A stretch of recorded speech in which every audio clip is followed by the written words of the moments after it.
नमस्कार दोस्तों, 18 मई 1974 यह वह दिन था जब भारत भी एटॉमिक पावर्ड कंट्रीज की कतार में आ खड़ा हुआ था। अब हमें ना तो चाइना का डर था और ना ही सिक्योरिटी के लिए इंटरनेशनल सिक्योरिटी कम्युनिटीज के आगे हाथ फैलाने का। पूरी दुनिया जहां सोच रही थी कि भारत नॉन अलाइन रहकर एटम बम बना पाएगा या नहीं, वही भारत ने एक बार नहीं बल्कि दो बार परमाणु टेस्टिंग किया। 1974 में जब प्रधानमंत्री इंदिरा गांधी के आदेश पर फिजिसिस्ट राजा रमन्ना ने पोखरण में पहला एटॉमिक टेस्ट किया था तो पूरे विश्व में तहलका मच गया था। सारे देश जो खुद परमाणु बम बना चुके थे वह भारत को नसीहत देने लगे और भारत से सभी एटॉमिक कोऑपरेशन तोड़ लिए गए। साथ ही भारत पर कई सारे इकोनॉमिक सैंक्शन भी थोप दिए गए थे, लेकिन भारत ने भी ईंट का जवाब पत्थर से दिया। जब 1998 में प्रधानमंत्री अटल बिहारी वाजपेयी और एपीजे अब्दुल कलाम की अगुवाई में भारत ने भी अपना एटम बम बना लिया था और खुद को एटॉमिक पावर घोषित कर दिया था, जिसे देख दुनिया ने दांतों तली उंगलियां दबा ली थीं।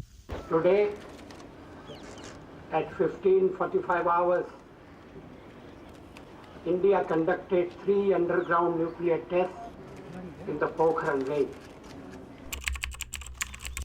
वर्ल्ड वॉर 2 के दौरान विश्व ने पहली बार एटॉमिक बम का पावर देखा था, जब अमेरिका ने पहली बार फेटमैन और लिटिल बॉय नामक 2 एटम बम हिरोशिमा और नागासाकी पर गिराए थे। तब दुनिया के बाकी देशों ने एटम बम का पावर देखा था। स्वतंत्रता के पूर्व ही भारत में डॉक्टर होमी जहांगीर भाभा के नेतृत्व में परमाणु कार्यक्रम की शुरुआत कर दी गई थी। अमेरिका के बाद ब्रिटेन, रूस तथा फ्रांस ने भी परमाणु शक्ति हासिल कर ली थी। डॉक्टर होमी जहांगीर भाभा भले ही न्यूक्लियर रिसर्च पर काम कर रहे थे, लेकिन अभी तक भारत सरकार ने उन्हें परमाणु बम बनाने की परमिशन नहीं दी थी। लेकिन उनकी इस बात को सरकार ने तब माना जब 1962 में चाइना अचानक भारत पर हमला कर देता है। इस वॉर में भारत बहुत बुरी तरह हार जाता है। इसके अलावा चाइना 1964 में परमाणु टेस्टिंग भी कर लेता है। अभी भारत इस हार से उभरा भी नहीं था कि 1965 और 1971 में पाकिस्तान भारत पर हमला कर देता है। इस घटनाक्रम के पश्चात भारत सरकार को लगने लगा कि यदि चाइना और पाकिस्तान जैसे देशों से मुकाबला करना है तो भारत का परमाणु शक्ति संपन्न होना बहुत ही आवश्यक है। जब अमेरिका ने हिरोशिमा और नागासाकी पर बम गिराकर अपनी शक्ति का प्रदर्शन किया था, तभी से डॉक्टर होमी जहांगीर भाभा जवाहरलाल नेहरू से यह कहते हुए आए थे कि हमें भी एटॉमिक पावर्ड की फील्ड में अपने कदम आगे बढ़ाने की जरूरत है। उनका मानना था कि डिस्ट्रक्टिव बम बनाने के अलावा हम न्यूक्लियर एनर्जी का यूज इलेक्ट्रिसिटी जनरेशन के लिए भी कर सकते हैं। इस प्रोग्राम में प्रधानमंत्री नेहरू भी काफी दिलचस्पी रखते थे, इसलिए उन्होंने इस प्रोजेक्ट को पीसफुल डेवलपमेंट के नाम पर ऑथराइज किया था। लेकिन उन्होंने एटॉमिक रिसर्च को सिर्फ पावर जनरेशन तक ही रखने की बात कही थी। डॉक्टर होमी जहांगीर भाभा ने 1954 में परमाणु ऊर्जा प्रतिष्ठान ट्राम्बे की स्थापना की। बाद में इसका नाम बदलकर भाभा परमाणु अनुसंधान केंद्र यानी कि बार्क कर दिया गया। आजादी के बाद भी भारत की आर्थिक स्थिति बहुत ही ज्यादा खराब थी। उस दौरान न तो हमारे पास एडवांस टेक्नोलॉजी मौजूद थी और न ही बजट।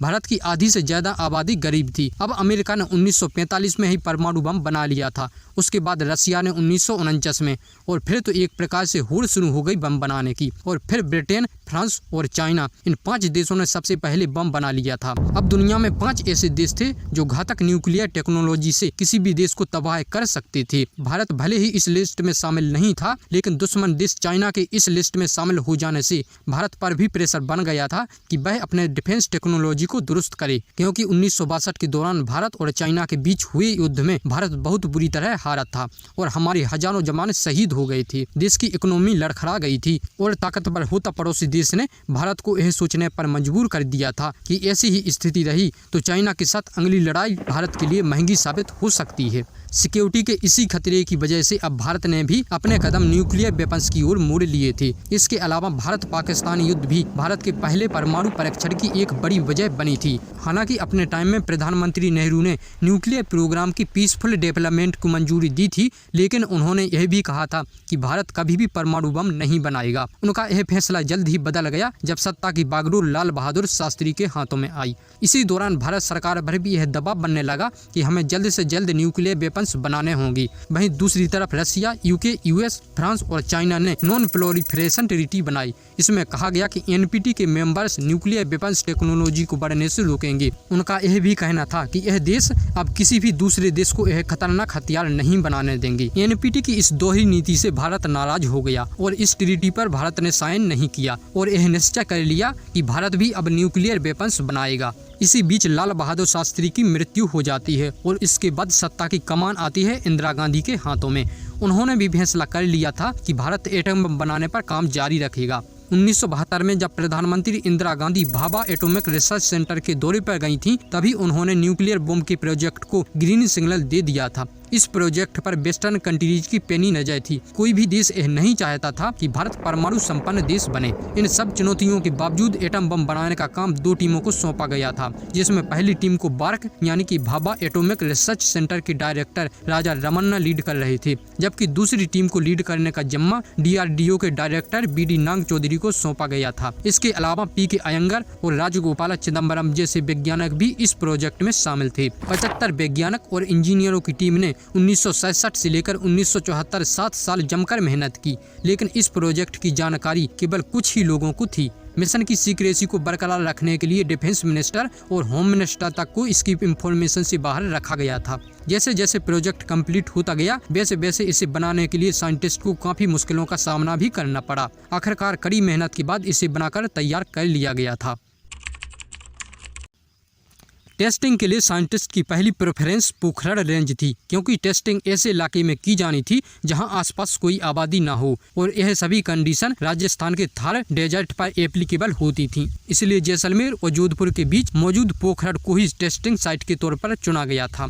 18 मई 1974 यह वह दिन था जब भारत भी एटॉमिक पावर्ड कंट्रीज की कतार में आ खड़ा हुआ था। यह बहुत ही गर्म दिन था। सुबह सुबह ही तापमान 35 डिग्री सेल्सियस के पार चला गया था। परीक्षण से पहले टीम ने सारी चीजों की फाइनल चेकिंग की। अब वैज्ञानिकों के बीच बड़ा सवाल ये खड़ा हुआ कि विस्फोट का ट्रिगर कौन दबाएगा। कोई भी इस मौके को गंवाना नहीं चाहता था, लेकिन ये काम कोई एक ही कर सकता था। आखिर तय हुआ कि इसे बनाने वाला ही ट्रिगर प्रेस करेगा। ऐसे में डॉक्टर प्रणब R दस्तीदार ने ही बटन दबाया, जिसके बाद न्यूक्लियर एक्सप्लोजन हुआ। अच्छी बात यह थी कि बम इंप्लोसिव था और टेस्ट जमीन के अंदर किया गया था, इसीलिए रेडिएशन फैलने का डर कम था। इस विस्फोट के साथ ही दुनिया यह जान गई थी कि भारत भी परमाणु बम बनाने की क्षमता रखता है। इस परीक्षण को स्माइलिंग बुद्धा के नाम से जाना जाता है। जब इंदिरा गांधी जी को फोन पर न्यूक्लियर टेस्ट की जानकारी दी गई थी, तो उनसे कहा गया था कि बुद्ध मुस्कुरा गए हैं। इंदिरा गांधी जी ने जब यह खबर सुनी तो वे झूम उठी। एक विजेता की तरह, एक नायक की तरह भारत अब परमाणु संपन्न राष्ट्र था। अमेरिका की चौंधराहट धरी की धरी रह गई। कोई भी सैटेलाइट, उसकी कोई भी खुफिया एजेंसी भारत के इस परमाणु कार्यक्रम का पता नहीं लगा सकी थी।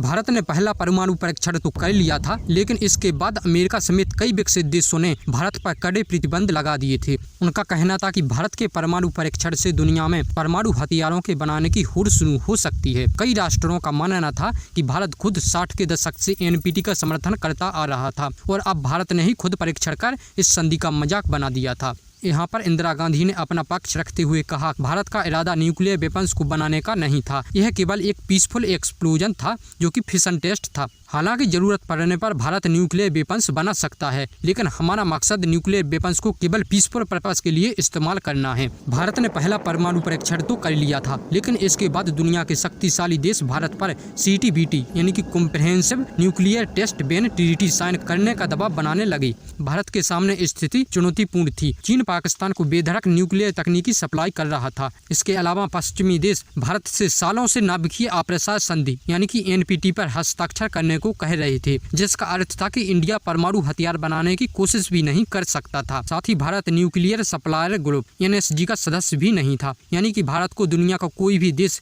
यूरेनियम भी नहीं दे सकता था। इसी दौरान खबरें सामने आने लगी कि पाकिस्तान भी चोरी छुपे न्यूक्लियर प्रोग्राम पर काम कर रहा है और जल्द ही परमाणु परीक्षण कर सकता है। अब तो यह बात जाहिर थी कि भारत को जल्द ही इस बार खुलकर खुद को न्यूक्लियर पावर साबित करना होगा। 1991 में सत्ता की कमान PV नरसिम्हा राव के हाथों में आती है और एक बार फिर न्यूक्लियर टेस्ट की तैयारी की जाती है और 1995 आती तैयारी पूरी कर ली जाती है। लेकिन उनसे यह गलती हो गई थी कि उन्होंने प्रोजेक्ट की सीक्रेसी पर ध्यान नहीं दिया और अमेरिकी स्पाइस सैटेलाइट को पोखरण में तैयार होने वाले इस टेस्ट का पता चल गया था। अमेरिकी सरकार को जैसे ही इसकी भनक लगी, उन्होंने दबाव बनाना शुरू कर दिया। इसी के चलते उनके कार्यकाल में इस परमाणु कार्यक्रम पर विराम लग गया। लेकिन नरसिम्हा राव के मन में परमाणु की आग सुलगती रही। उन्हें इस बात की फिक्र नहीं थी कि दुनिया भर में तहलका मचाने वाले इस अभियान का श्रेय किसे मिलेगा। 1996 में ही लोकसभा चुनाव का ऐलान हो गया। चुनाव के बाद अटल बिहारी बिहारी वाजपेयी नए प्रधानमंत्री बने। शपथ ग्रहण के तुरंत बाद नरसिम्हा राव उनसे मिलने गए थे ताकि इस परमाणु कार्यक्रम को उन्हें हैंड ओवर कर सकें। उनके साथ एपीजे अब्दुल कलाम और आर चिदम्बरम भी मौजूद थे, लेकिन इस बार वाजपेयी की सरकार केवल 13 दिन ही चल सकी। 18 मई 1998 को अटल जी ने दूसरी बार सत्ता संभालते ही उन्होंने ऐसा फैसला किया जिसने सारी दुनिया को चौंका दिया था। प्रधानमंत्री पद की शपथ लेने के 2 दिन बाद ही वाजपेयी ने एपीजे अब्दुल कलाम और एटॉमिक एनर्जी कमीशन के चेयरमैन से मुलाकात की और कहा कि आप लोग जल्द से जल्द परमाणु परीक्षण की तैयारी करें। इस मिशन में सबसे अहम रोल डीआरडीओ के chief APJ Abdul Kalam, bark के हेड अनिल काकोदकर और एटॉमिक एनर्जी कमीशन के चेयरमैन आर चिदम्बरम का रहा था।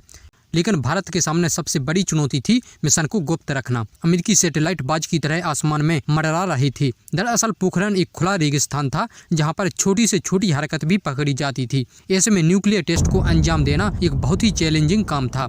साथ ही भारत को यह टेस्ट सिर्फ अमेरिका ही नहीं बल्कि अपने पड़ोसी देश पाकिस्तान और बाकी नेशंस की निगरानी से भी बचकर करना था। ऐसे में इस काम के लिए इंडियन आर्मी की 58 इंजीनियर रेजिमेंट को चुना गया था, जिनके कंधों पर न केवल साइट को तैयार करने की जिम्मेदारी सौंपी गई थी बल्कि इसकी सिक्रेसी को मेंटेन करने की रिस्पॉन्सिबिलिटी भी दी गई थी। इंडियन आर्मी ने इस मिशन को बखूबी निभाया। साइट पर जो भी साइंटिस्ट और इंजीनियर काम करते थे वह एक दूसरे से कोड वर्ड में बात करते थे, साथ ही अपने असली नाम के बजाय कोड नेम का इस्तेमाल करते थे। जैसे डॉक्टर एपीजे अब्दुल कलाम को मेजर जनरल पृथ्वीराज के नाम से जाना जाता था, वहीं आर चिदम्बरम को मेजर जनरल नटराज कहकर बुलाया जाता था। सभी लोग साइट पर आर्मी की यूनिफॉर्म में ही काम करते थे। इसके अलावा साइट पर ज्यादातर काम रात को किया जाता था क्योंकि रात के अंधेरे में सैटेलाइट की विजन पावर पर इम्पैक्ट पड़ता था। बमों को 1 मई 1998 को सुबह 3 बजे बार्क से बॉम्बे हवाई अड्डे पर ले जाया गया। फिर एक भारतीय वायुसेना के विमान से जैसलमेर हवाई अड्डे पर लाया गया। इसके बाद 4 ट्रकों के माध्यम से इसे पोखरण ले जाया गया। इस दौरान बमों की सिक्योरिटी पर ज्यादा ध्यान नहीं दिया गया क्योंकि इससे न्यूक्लियर टेस्ट के पकड़े जाने का खतरा बढ़ जाता। एक बार जब बॉम्ब साइट पर ट्रांसफर हो गए तो इन्हें साफ्ट में प्लेस कर दिया गया। अब टेस्टिंग होनी थी। इससे कुछ घंटे पहले पोखरण में तेज हवाएं चलने लगी। मौसम विभाग के सीनियर अफसरों ने कहा कि अगर इस मौसम में टेस्टिंग की जाती है तो इससे रेडिएशन दूर तक फैल सकता है। पूरी टीम की नजरें मौसम के मिजाज पर थीं। दोपहर होते होते पोखरण का तापमान 43 डिग्री सेल्सियस तक पहुंच चुका था। आखिरकार 3 बजे हवाएं थम गईं। 45 मिनट और इंतजार किया गया। फिर दोपहर 3 बजे कर 45 मिनट पर कुछ ऐसा धमाका हुआ कि पूरी धरती कांप उठी। इस दिन भारत ने एक नहीं बल्कि 3 डिवाइस को सक्सेसफुली डेटोनेट करके इतिहास रच डाला। P5 देशों के अलावा भारत इकलौता ऐसा देश बना जिसने अपने ही बलबूते पर न्यूक्लियर टेस्ट किया और अमेरिका के होश उड़ा दिए। 11 मई के बाद भारत ने 13 मई को भी 2 एक्सपेरिमेंटल डिवाइस डेटोनेट करके इंटरनेशनल लेवल पर अपनी एक अलग पहचान बना ली थी। भारत की इस अचीवमेंट को ऑपरेशन शक्ति का नाम दिया गया। देश में जहां टेस्ट के चलते जश्न का माहौल था तो वहीं सभी वेस्टर्न कंट्रीज में मातम पसरा हुआ था। भारत 24 साल बाद एक बार फिर से दुनिया को चकमा देकर परमाणु विस्फोट कर चुका था। इस कामयाब ब्लास्ट की जानकारी मिलते ही दिल्ली में प्रधानमंत्री अटल बिहारी वाजपेयी ने दुनिया को इसकी जानकारी दी। Today at 15:45 hours, India conducted 3 underground nuclear tests in the Pokhran range. इस टेस्ट से बौखलाने वाले देशों की लिस्ट काफी लंबी थी। इस लिस्ट में केवल अमेरिका, कनाडा, यूके और फ्रांस ही नहीं बल्कि जापान ने भी भारत को इस टेस्ट के लिए क्रिटिसाइज किया था। अमेरिकी प्रेसिडेंट अपनी कॉन्फ्रेंस में भारत के इस टेस्ट को एशिया के लिए खतरा बताने से पीछे नहीं रहे थे। इन सभी बयानबाजी के बीच प्रधानमंत्री अटल बिहारी वाजपेयी ने भारत के पक्ष को बड़ी ही सूझबूझ से रखा। उन्होंने भरी संसद में कहा था कि हम परमाणु हथियार का प्रयोग करने में पहले नहीं करेंगे। परमाणु हथियार रक्षा के लिए भी तो हो सकते हैं, लेकिन परीक्षण के साथ हमने ये भी ऐलान किया कि हम परमाणु हथियारों का प्रयोग करने में पहल नहीं करेंगे। एटमी हथियार रक्षा के लिए भी हो सकते हैं। यहाँ पर एपीजे अब्दुल कलाम ने भी प्रेस कॉन्फ्रेंस में यह बयान देते हुए कहा था कि भारत ने यह वेपन्स अपने देश की सुरक्षा के लिए बनाया है।